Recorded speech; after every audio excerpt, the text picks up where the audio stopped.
Hello guys, in this video I'm going to show you how to create a new spreadsheet in the Google Sheets app. But before that, don't forget to subscribe, leave a comment down below, because at 10,000 subscribers I'm going to show you my whole YouTube revenue statistics and growth strategy. So without further ado, let's just jump right into it. First we have to open up Google Sheets. Here it opens up like this.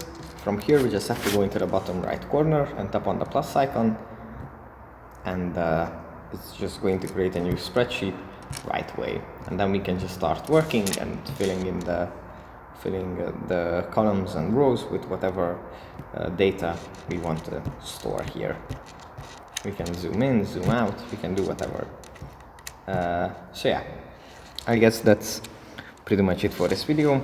After you are done with editing this document, then you can just tap on the OK sign in the top left corner and it's going to be saved.